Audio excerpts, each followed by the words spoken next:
महाकवि रविन्द्रनाथ टैगोर के जीवन की एक छोटी सी घटना आपसे कहूं। सौंदर्य शास्त्र की किताब पढ़ रहे थे। पूर्णिमा की रात थी और वे अपने बजरे पर सवार थे। गंगा नदी में उनका बजरा यात्रा कर रहा है। बीच बीच में छप छप की आवाज आ जाती है। वे बजरे के भीतर अपनी मोमबत्ती जलाकर रात को अध्ययन मनन कर रहे हैं, चिंतन कर रहे हैं। कुछ लिखने का भाव आ रहा है, डायरी में नोट्स बना रहे हैं। काफी देर हो गई।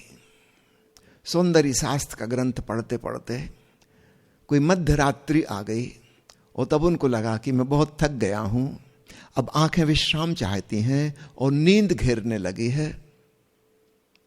उन्होंने किताब बंद की और फूंक मारकर मोमबत्ती बुझाई। और यह क्या, मोमबत्ती के बुझते ही बजरे के छिद्रों से पूर्णिमा की प्रकाश किरणें भीतर प्रवेश कर गईं और अद्भुत सौंदर्य उपस्थित हो गया।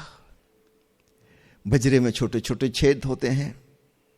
चटाई वाला छप्पर था। रविन्द्रनाथ तो हतप्रभ रह गए कि मैं व्यर्थ ही मोमबत्ती जलाकर सौंदर्य की किताब पढ़ रहा था और सौंदर्य चारों तरफ मौजूद है, उससे मैं चूक गया। वे शीघ्र दरवाजे से बाहर आ गए। बाहर आके उन्होंने आकाश की तरफ देखा। कितना खूबसूरत चांद और छोटे छोटे बादल के टुकड़े उसके इर्द गिर्द तेज गति से यात्रा कर रहे थे। हवाएं चल रही थी। कभी चांद थोड़ा सा छुप जाता, कभी फिर निकल आता। बड़ी लुका छिपी का खेल चल रहा था। और नीचे देखा, नदी के जल में लहरों में प्रतिबिंबित हो रहा चांद, मानो पूरी नदी की छाती पर चांदी ही चांदी चमक रही हो। और तभी किसी पंछी ने जोर की आवाज दी और फिर सन्नाटा छा गया। रविन्द्रनाथ कहते हैं, मानो मेरे हृदय की धड़कन रुक गई, सांस थम गई, भीतर मौन हो गया। जैसे रोम रोम से शांति की ध्वनि को मैं पी रहा हूं और चांदनी की इन किरणों को भीतर आत्मसात कर रहा हूं। फिर उन्होंने संस्मरण दूसरे दिन लिखा कि मेरी छोटी सी मोमबत्ती 2 पैसे की, उसने इतने विराट चांद को रोक दिया था। इतनी अद्भुत चांदनी, जरा सी मोमबत्ती, उसकी वजह से भीतर नहीं आ पा रही थी चांदनी। कुछ ऐसा ही हमारा अहंकार है। शायद मोमबत्ती तो फिर भी 2 पैसे की होगी। रविन्द्रनाथ के जमाने में 2 पैसे बहुत होते थे। आज के 200 रुपये समझो। वो अहंकार की तो कोई भी कीमत नहीं, क्योंकि वस्तुतः वह है नहीं, हम सिर्फ मानते हैं कि है। मोमबत्ती तो थी यथार्थ, अहंकार है नहीं, केवल हमारा भ्रम, एक भ्रांति, एक इल्यूजन कि मैं हूं। और इस अहम भाव की वजह से ब्रह्म भीतर प्रवेश नहीं कर पाता। ब्रह्म बाहर खड़ा इंतजार कर रहा है। जो परम सत्य है वह भीतर नहीं आ पा रहा, एक असत्य मान्यता की वजह से।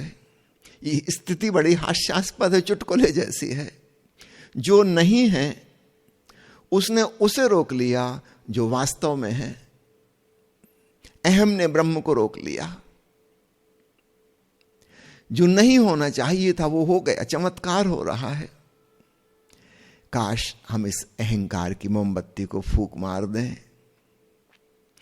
पर इतनी वास्तविक भी कहां है कि उसमें फूंक मारी जाए। सिर्फ जागना ही पर्याप्त है। उसके प्रति होश से भर जाओ, जरा गौर से खोजो, मैं कौन हूं, मैं कहां हूं। ये अहंकार, ये फीलिंग ऑफ ईगो क्या है? और आप हैरान होगे, कहीं ढूंढने से न मिलेगा। महर्षि रमन अपने शिष्यों से कहते थे एक ही बात, स्वयं के भीतर इंक्वायरी करो, सेल्फ इंक्वायरी। आत्म अनुसंधान कि मैं कौन हूं। ओशो ने और प्यारा प्रश्न दिया है, इससे भी ज्यादा सरल, मैं कहां हूं। खोजते जाओ, कहीं भी कुछ ना मिलेगा,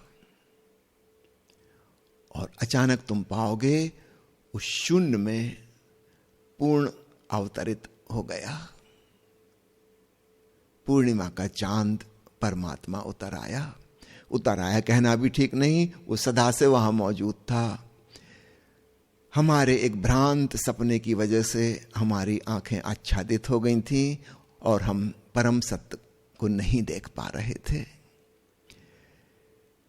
अहम की खोजबीन करो, अहम तो नहीं मिलेगा, मिलेगा ब्रह्म सनातन सत्य। धन्यवाद।